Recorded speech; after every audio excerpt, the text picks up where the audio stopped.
Pagkakaigwanin on-site street pay parking sa Central Business District, Canaga City, pigihiling na makakatabang sa problema sa illegal parking sa syudad.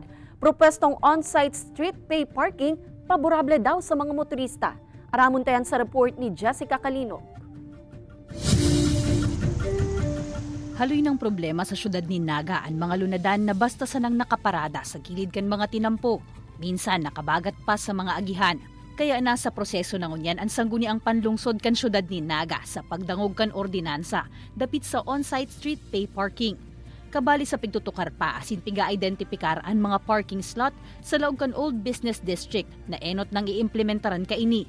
Ang ideya po kayo para i-regulate po ang paggamit kang mga city streets na magkaigo po ng fair and affordable na opportunity na makagamit po sinda kang mga parking spaces sa ng pagtransaksyon sa loob po kan sentro. And ibitaran na po itong halos ginagamit na garahe kang mga ibang business owners. Ang frontage kang sa indang establishment. Nahihiling ni Councilor Perez na kaipuhan na ining maray huli naman sa mas naglalala pang trapiko sa syudad, kasabay kan pagdakulman kan mga bihikulo na nagdalaog luwas digdi. Alagad pagtaong duon kan opisyal, daidigdi kabali ang mga national road, tabawal gamiton ang highway para sa parking. Magayon na interbensyon subuot ini sigun kitatay Gaudencio, urog na ngunya na padagos ang pagprogreso kan syudad.